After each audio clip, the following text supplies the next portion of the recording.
Welcome back everyone to year 2 of Track Day, formerly known as Track Day TV. Today's episode is pretty special to me because I'm forced to wear this glove to hide a hole in my hand, and I get to drive my first Porsche. Now I know what all the haters out there are probably thinking. How can you do all these performance car reviews if you've never driven the most iconic sports car brand of all time? Well, I hate to break it to you, but I did own a few Corvettes. All jokes aside, we all gotta start somewhere, right? In my case, that somewhere was either gonna be a 911 Turbo or a Cayman S with a proper engine. Luckily, there's a man out there by the name of Walmart Dan, and he's got just the car. This is the 2014 Porsche 981 Cayman S. It's not the fancy new 982 generation with the manhood questioning turbocharged flat 4. No, I chose to drive this car because I wanted to drive a Porsche with the proper naturally aspirated flat 6. Now I know that there's a 4-liter version coming in the 718 GTS body, but we won't have the luxury for quite a while, so let's just enjoy this one while we can.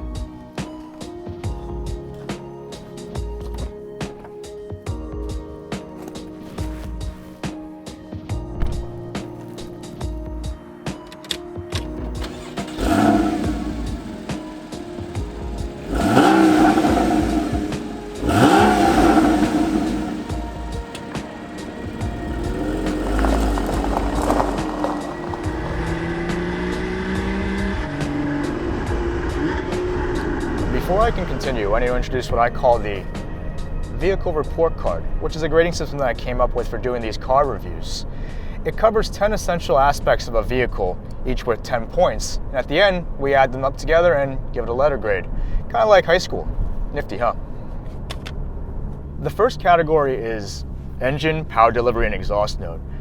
Now, the Porsche 918 Cayman S is essentially a mid-engine sports car with a high-revving 3.4-liter all-natural flat 6. But I personally wouldn't call it high revving simply because it only goes to about 7.5. But it does produce a modest 321 brake horsepower and 273 foot-pounds of torque. Not that much in this day and age, but it does weigh less than 3,000 pounds. So we're looking at about 9 horsepower per pound, and you know what? I wouldn't sleep on that. In terms of power delivery, it's all pretty linear and predictable. There's no turbo lag, there's no throttle lag, there's no fall off on the high end. You just kind of punch it and let it rev out. That said, you're not going to get that same low to mid-end punch that you've kind of been accustomed to in turbocharged cars these days. You kind of have to be above 5,000 RPM for any magic to happen. Regardless of which, given the right circumstances, this is still a pretty capable car. You're talking about a mid 4-second 0 to 60 time and a quarter-mile time of 12.6 at 112 miles per hour. But no matter how quick this car is, it's not equipped with Porsche's sport exhaust system, and that's kind of unfortunate. Because this base exhaust system just doesn't do this car justice at all. You know, it makes all the right tones, and if you time it correctly, you'll get some nice crackles out back, but overall, the whole feel is just too muted and reserved. It's too quiet. You know, when I think about this car, I expected to have a little bit of bite when you kind of get on it, but this thing kind of just nibbles at you. Overall, I'd say this whole category is an 8 out of 10. Now, I talk a lot about how this car has a proper engine, but ironically, it doesn't have a proper manual gearbox. A little unfortunate, but you do have to give PDK some respect because it is quite a good transmission.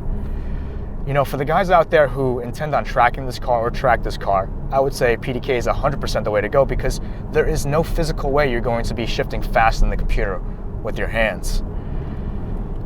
The other thing you have to keep in mind is that Porsche has been building dual clutch systems in their cars for quite some time now, and that experience really does show. This gearbox is hands down magnificent. There's really nothing I can complain about. I mean, you have 7 forward gears, the gearing itself is quite aggressive. Gears 1 through 6 are perfect for performance. 7 is just a highway overdrive gear and it's great for fuel economy. And the shifts themselves, I mean, I gotta say, downshifts are actually better than the upshifts, and that's saying something because the upshifts are near instant. Even in Sport Plus, which is the most aggressive setting, you don't get that like crazy jerkiness on the upshifts or drama or anything that you get in like a Ferrari where they just kind of punch you in the back. This thing is just pure business. So this is actually the sports steering wheel, and it comes with actual paddles. It's the only way you can get actual paddles because the base steering wheel has these little rocker buttons that are kind of bizarre. It's kind of like dating a beautiful woman and finding out later that she has no bosoms. Anyway, the paddles themselves are actually pretty good material. They look like they're made of metal, but they're actually a really hardy plastic. Upon further research, they actually are made of metal. They do a pretty good job. They're a bit slim in design, which is okay because it fits in with the general cockpit here pretty well. I will say there is a slight downside in the fact that the placement feels like a few millimeters off, but the real problem is that it kind of lacks positivity in the engagement. With everything else in this car being so robust, I wish this paddle just had a little bit more confidence. It doesn't really detract too much for me though, because this transmission is it's amazing. I have to give this a 9 out of 10. Next up, we have handling, steering, and braking. And if Porsche's got anything right, it's their handling, because that's kind of what they're known for, right? I mean, it's got a mid-engine layout, which is already going to give you a different driving dynamic than your typical front-engine sports car. On top of that, it's got PASM, Porsche Active Suspension Management, and that's basically just adaptive dampers, as well as Porsche's torque vectoring. All of these are options from the factory that you should 100% spec, because it just makes this car drive the way it was designed to be driven. And that is just a precise and fun sports car. Because around a corner at the limit, it does get pretty lively, but at the same time, it's balanced and neutral, and you feel like you're in complete, absolute control. The Porsche doesn't feel like it wants to kill you, which is kind of the opposite what a lot of these other high-power sports cars want to do. Overall, I would just say that the steering itself is really responsive. It's not as heavy as a BMW, but it is precise, like everything else about this car, I guess. At the end of the day, listen, if Porsche got nothing else right, they got this right. The brakes are drilled 12.4-inch steel rotors with 4 piston calipers in the front, in the same situation in the back, but slightly smaller. The feel is really positive. The brake pedal itself is quite firm. There's a lot of bite when you actually hit the brakes, but not in this jerky, dramatic way, more of this eloquent manner that you can stop no matter what. Given how light this car is, I really don't feel like fade is going to be an issue in a track situation. This is an easy 10 out of 10 for me. Great handling generally comes with greatly reduced ride quality, and in most cases I would generally agree, but with this car, I don't see it. Especially with the adaptive suspension, you can switch between Sport Plus and normal, which obviously gives you that added flexibility, but even in Sport Plus, I would argue that it's comfortable enough to drive around every day. Granted, not maybe in the city, but it is more comfortable than an M2 Competition, a TTRS, definitely more comfortable than a Lotus Exige or Alpha 4C. But, for city driving, you can always switch it over to normal, which makes it even more compliant. If I had to complain about one thing, I would say maybe add a comfort setting, because, sometimes we do want to fall asleep on the highway. But otherwise, 9 out of 10 for me.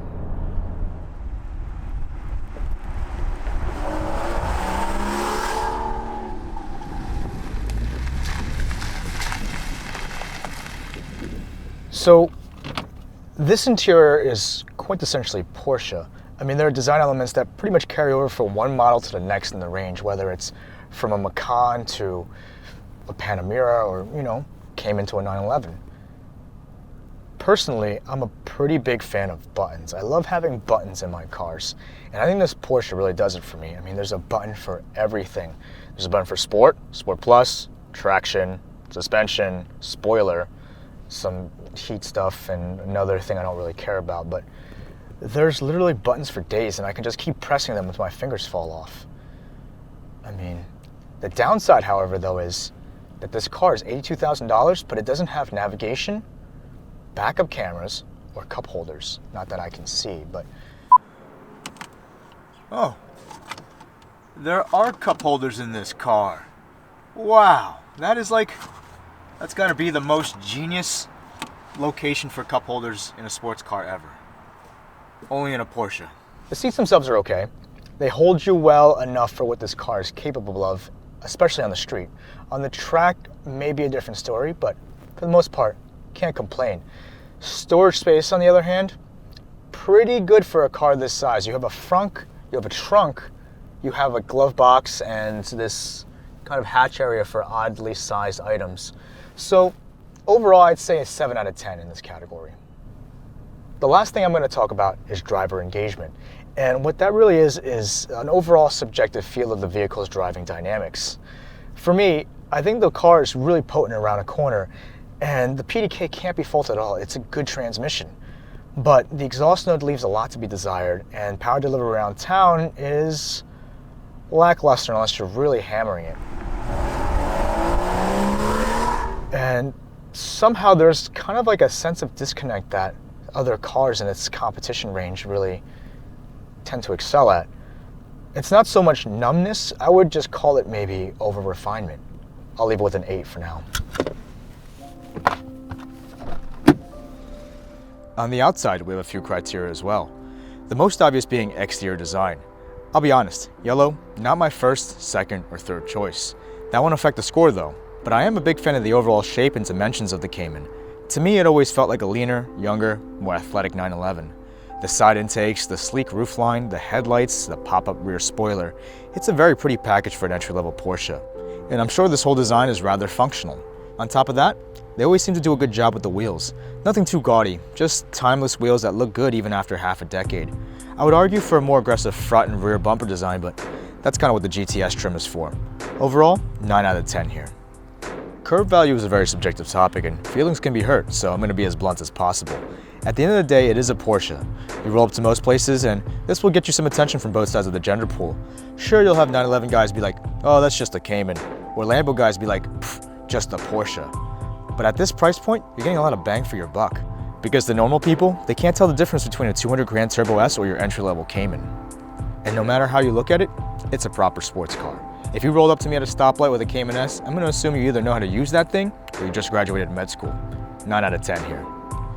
Obviously, this car is out of warranty, but if you bought it brand new, it would be 4 years and 50,000 miles. And that is pretty standard among German luxury brands these days. Aftermarket, on the other hand, is a bit mediocre. It doesn't have the same upgrade potential of its boosted brethren, but you can still get your usual intake exhaust tune, just don't expect to make more than 50 horsepower with the crank from that. And it's definitely not going to come cheap. But that's just the nature of modifying a naturally aspirated platform. This gets a 7 out of 10. The last essential category here is price. Back in 2014, when this car was brand new at MSRP for just over $82,000, which is kind of a hefty price tag if you think about the fact that it doesn't have any of the luxury amenities that we often look for. Even bare bones, we're talking about a $66,000 car. So you have to ask yourself, is the performance value really worth it?